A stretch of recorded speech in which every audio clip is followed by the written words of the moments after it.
He's a huge Connor Hellebuck fan, Yeah. and he's also a huge Eric Comrie fan.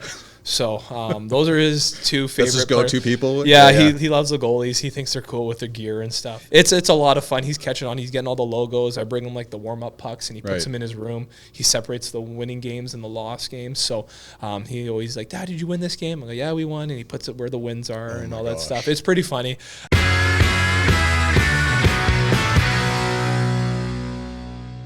Pleased to welcome to the podcast Dylan DeMelo, defenseman of the Winnipeg Jets. How hard is it not to think about the break coming up and the sun and all the fun things that come up with 2 games left on the schedule?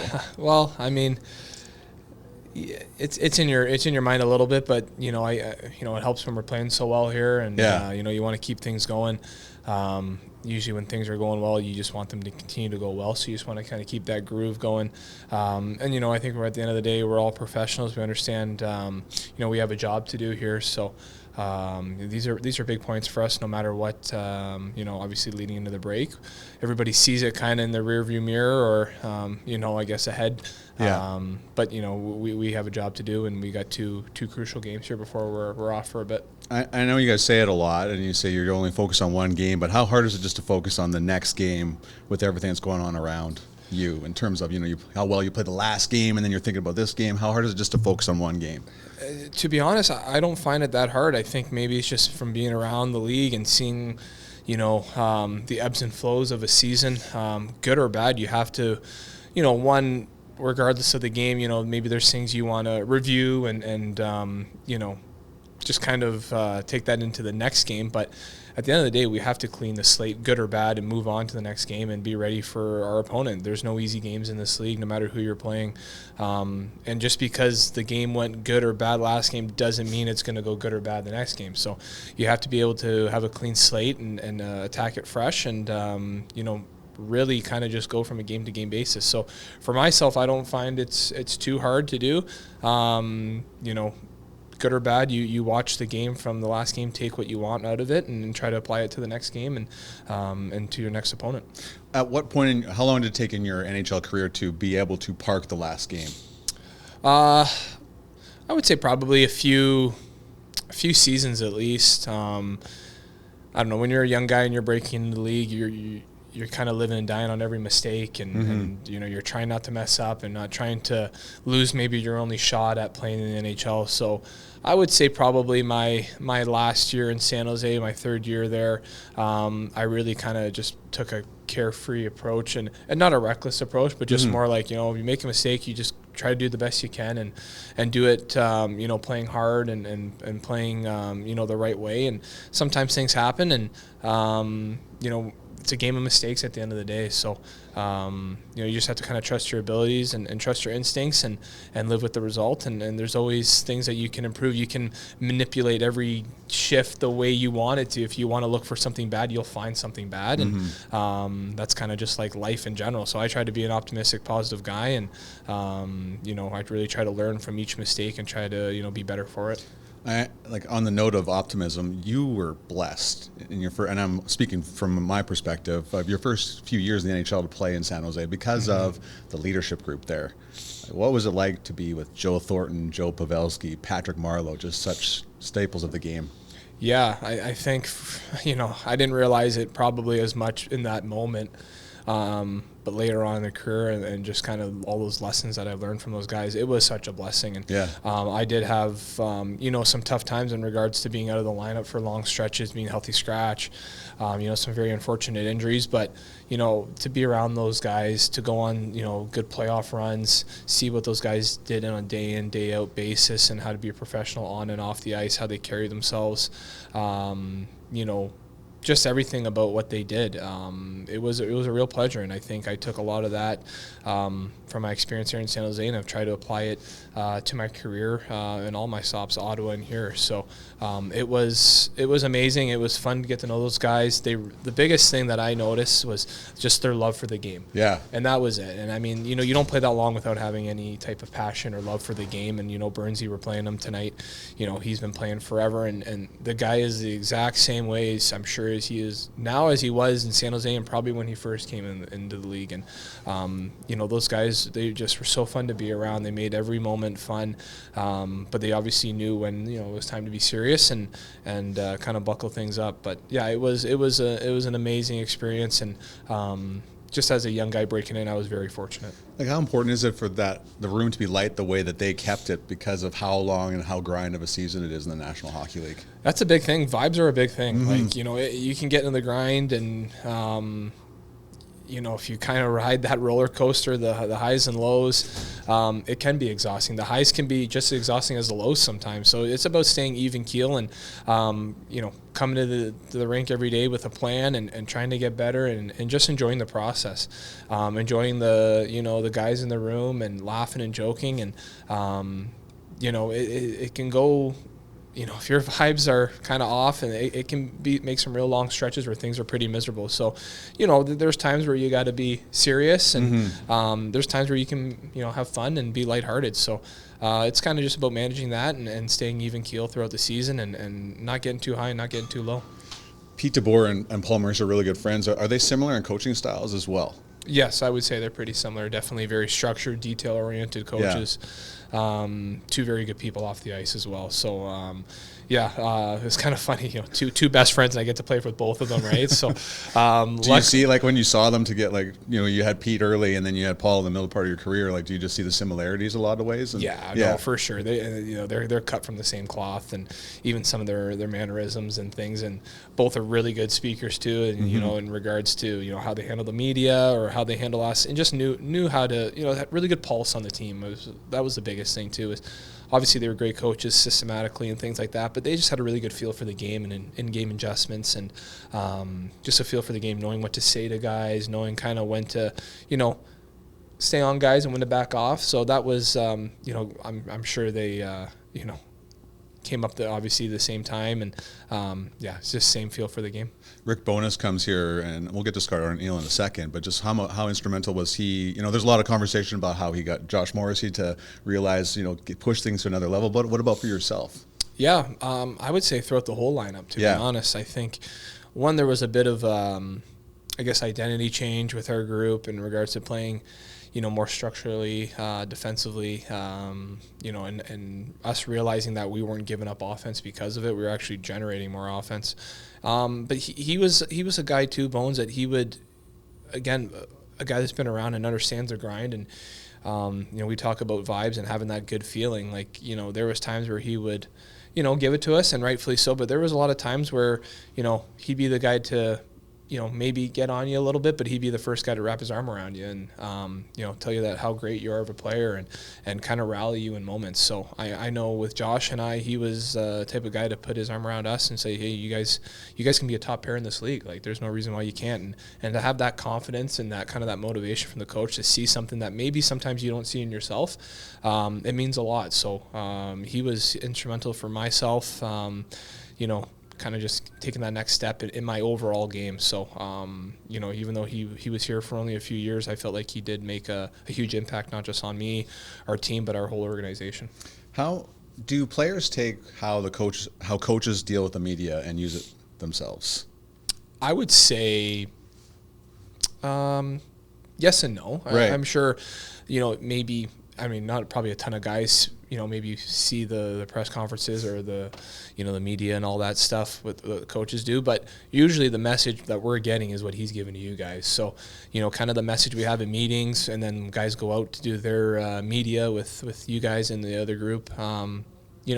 Maybe it's some of the same message like that. And then there's also guys that see the games maybe a little differently or have a different take on an answer. And then that's kind of the beauty, is everybody's opinion could be a little different, and every opinion matters. Obviously, with our group, we want to get as much kind of intel as possible and try to figure out, what works, what doesn't. And everybody, I would say, is a little different. But sometimes it can be, a repetitive message from coach to player. Hey Jets fans, this is your chance to win big with Winnipeg Jets 50/50 tickets presented by Play Now. All proceeds will support the True North Youth Foundation. Get your tickets now by texting JETS to 20450. Hi, I'm Josh Morrissey. Morrissey rips and scores! And this is the Ground Control Podcast.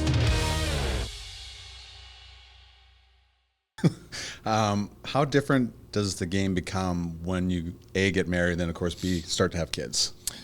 Yeah, everything is different. Everything is different for sure. Yeah, when you're just by yourself in an apartment in San Jose, and or with your wife later on when she comes with your dog, it's very simple.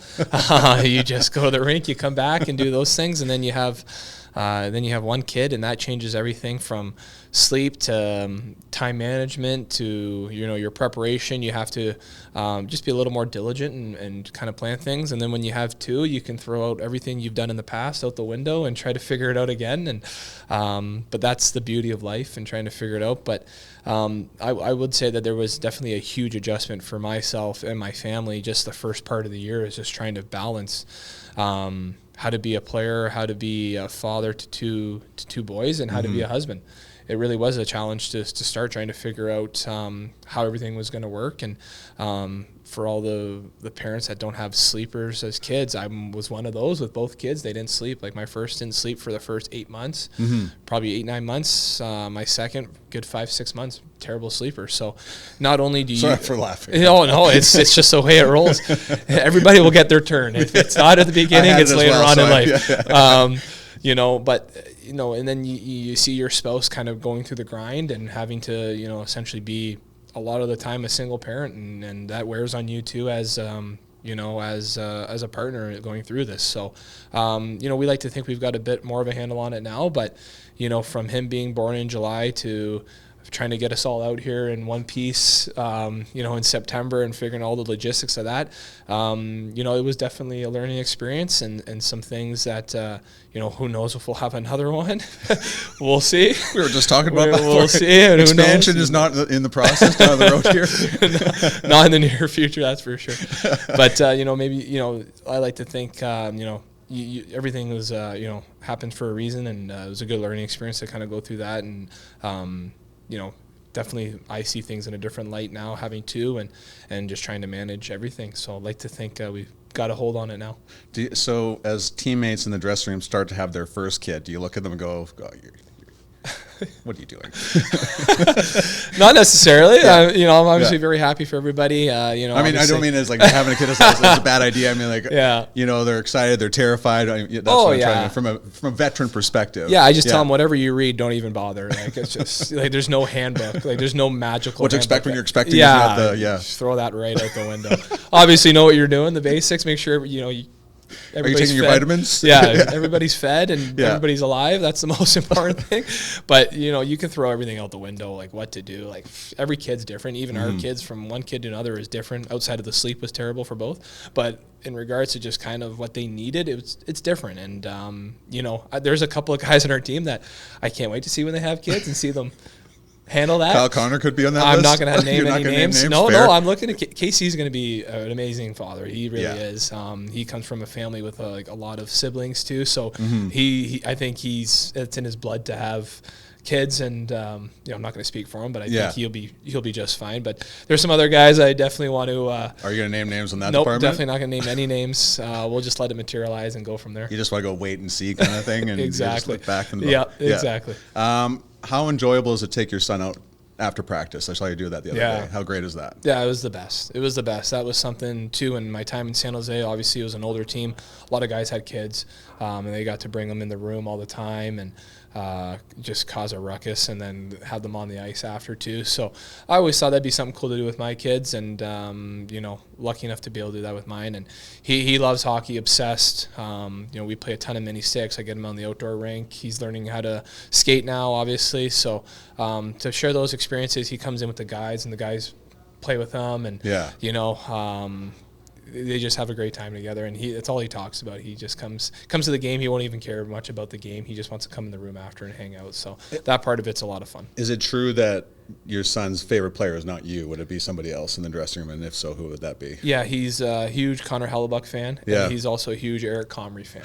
So those are his two favorite Let's just go players. Two people? Yeah, he loves the goalies. He thinks they're cool with their gear and stuff. And then we'll play mini sticks, and he'll actually ask me, yesterday, for instance, we played mini six. He goes, Dad, who are you playing next? I go, we're playing the Hurricanes. He goes, okay, and who's starting in net? And I'm like, well, I'm not sure who's starting. It might be Hellebuck, it might be Comrie, and he'll pick. He goes, one day he'll be Hellebuck, one day he'll be Comrie. He goes, okay, I'm going to be Comrie and you be the Hurricanes. So I'm shooting on him. And then he goes, okay, now I'm on the Hurricanes and you're the Jets. And then I have to commentate it and do all this stuff. And it's a lot of fun. He's catching on. He's getting all the logos. I bring him like the warm-up pucks and he puts them in his room. He separates the winning games and the lost games. So he always like, Dad, did you win this game? I go, yeah, we won. And he puts it where the wins are and all that stuff. It's pretty funny.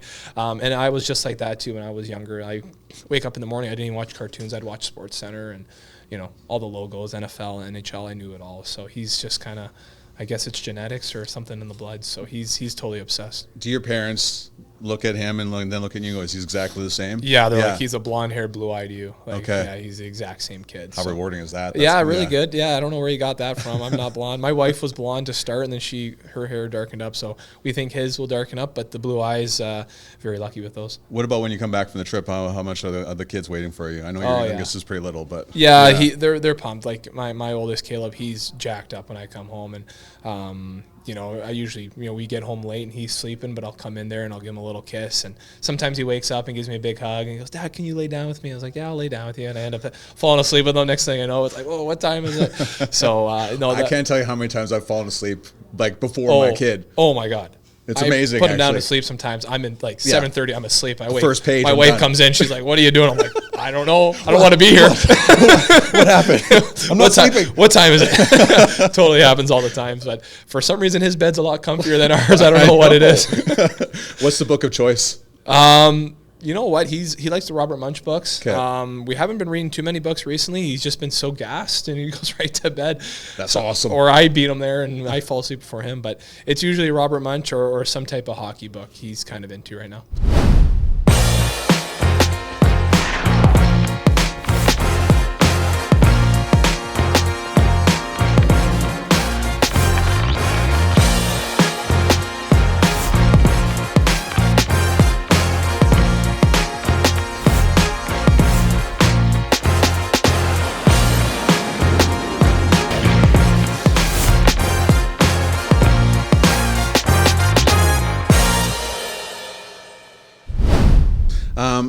Just talking about how this team as a whole, it seems like whenever there's an injury, just someone fills in. Is that a system, or is it just you guys have been together for so long that you know the system so well that it's easy to do? And I'm not saying replacing someone's easy to do, but the system is easy to keep in place. I think it's a combination of our system and I think our depth. I think we've spoken about how great our depth is, 1 through 12, even 1 through 13, 14. Look, we just called up Fordo and he's made a huge impact on that fourth line. And on D, we got 8 defensemen that we feel are all NHL players and obviously are great goaltending. So it's, I think our depth is a huge part of it, not just with the Jets, but obviously with the Moose too. And then systematically, everybody's buying into our system and how we want to play. So when you got everybody pulling on the rope the same way, it just makes things a lot easier, one, to play, because there's a lot of predictability there.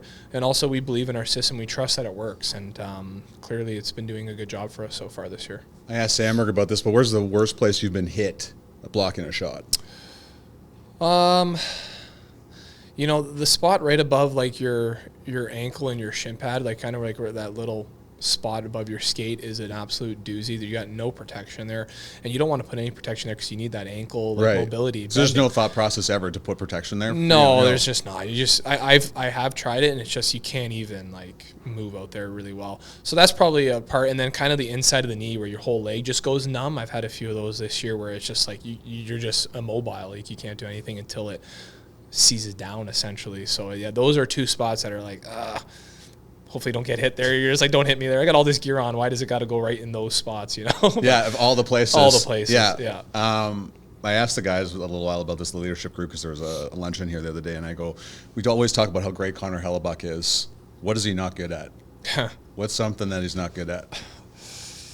I don't know. Shifley said he's a slow golfer. I've heard that. I've heard he's a slow golfer, and I mean, when you're the best goalie in the world, it's going to be hard to be the best golfer in the world. Yeah. You've already got one of the things done. Yeah, exactly. I would say I heard he's not really good at fantasy football. He's kind of been in the toilet bowl the last few years, possibly last place, I think, last year or something like that. So, yeah, he could do some better scouting. Okay, so with the break coming up, will you be watching the Four Nation face-off? Will you have any interest, or are you guys going to be too busy just getting away from the game for a bit? Yeah, I don't think I'm probably not going to watch any unless somehow I get it on the TV instead of Disney or Netflix or anything like that. We'll see if I can get it on. I'll definitely be keeping tabs on my phone and seeing how obviously our guys are doing, and I'm looking forward to the tournament for the best of our best. And obviously I know we're missing some countries and some top players, but I think as a tournament with the NHL players, first time in a long time, I'm really looking forward to it. I think it's going to create a lot of good buzz for our league and kind of just in preparation for the Olympics next year. Well, you've earned the break whenever it comes up. We won't talk about it anymore, but thanks so much for your time and good luck going forward. Yep, thank you.